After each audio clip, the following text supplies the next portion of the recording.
ओम श्री गणेशाय नमः। अथ 20वां अध्याय। इस अध्याय में दीपावली की कथा का वर्णन किया गया है, जिसे हम मन लगाकर ध्यान से श्रद्धापूर्वक सुनेंगे, पूरे भाव से सुनेंगे। उससे पहले हम करते हैं भगवत नाम की माला। श्रीमन नारायण नारायण हरि हरि, भजमन नारायण नारायण हरि हरि। तेरी लीला सबसे न्यारी न्यारी, हरि हरि।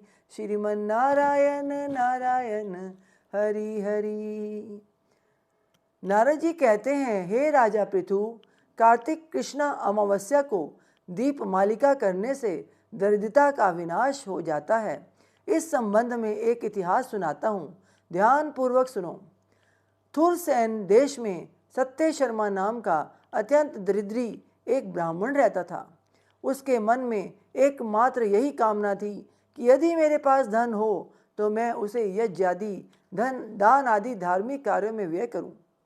तब दरिद्रता निवारण का उपाय पूछने पर एक विद्वान ने उसे बताया कि तुम शिवजी की आराधना करो।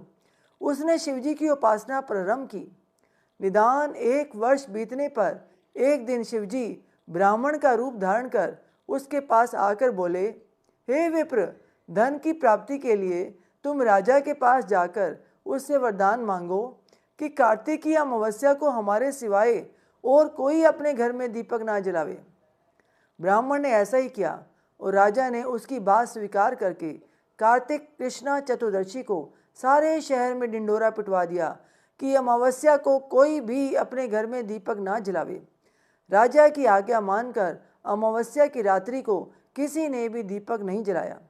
जब रात्रि को लक्ष्मी जी नगर में आई तो देखा कि समस्त नगर में अंधेरा है, मगर एक ब्राह्मण का घर खूब सजा हुआ है और दीपमाला से जगरमगर हो रहा है।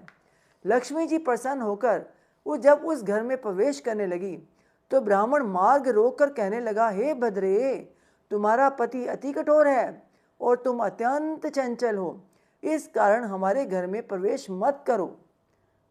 तब लक्ष्मी जी कहने लगी कि भगवान के शयन के समय मैं आई हूँ, इस कारण निश्चय तुम्हारे घर में निवास करूँगी।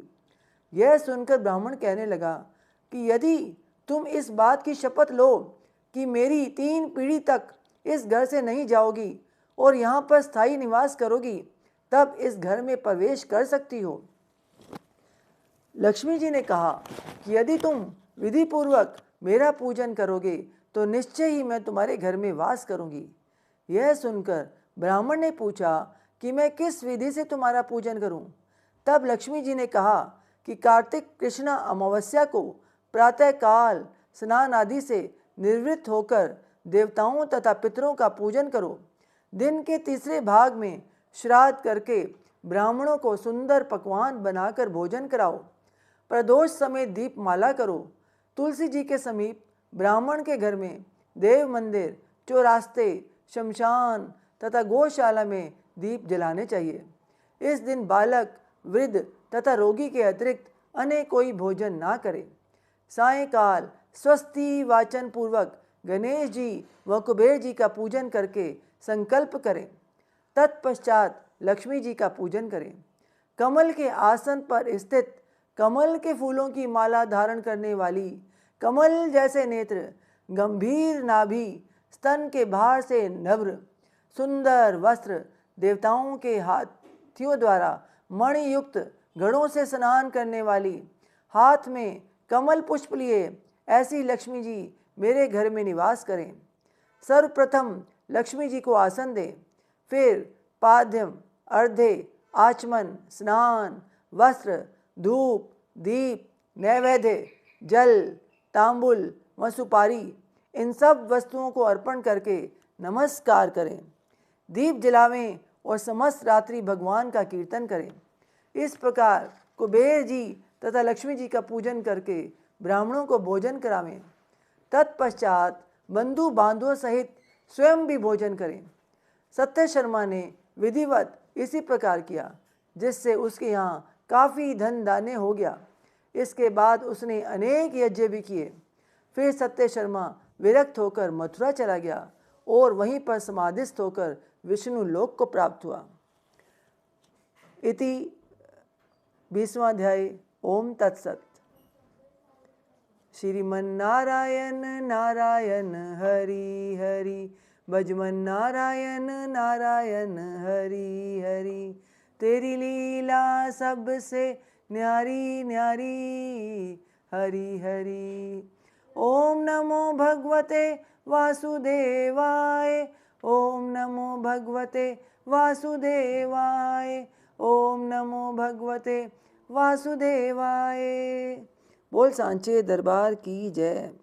हे ईश्वर, आपकी कथा उच्चारण में मुझसे कोई गलती हो गई हो तो मैं आपसे क्षमा प्रार्थी हूँ। मुझे अपना बच्चा समझकर माफ़ कीजिए। अपनी कृपा दृष्टि हमेशा हम सब पे बनाए रखिए। अपना आशीर्वाद भरा हाथ हमेशा हम सब पे रखिए। बोल सांचे दरबार की जय। सचिया जोता वाली माता जी तुहाडी सदा ही जय। जयकारा शेरा वाली दा। बोल सांचे दरबार की जय। आप सबको दीपावली की हार्दिक शुभकामनाएं। दीपों से सबका घर जगमगाता रहे। लक्ष्मी जी सबके घर में निवास करें, स्थायी रूप से निवास करें, और उस धन को हम हमेशा अच्छे कर्मों में लगाएं, धार्मिक कर्मों में लगाएं। बोल सांचे दरबार की जय। जय माता दी।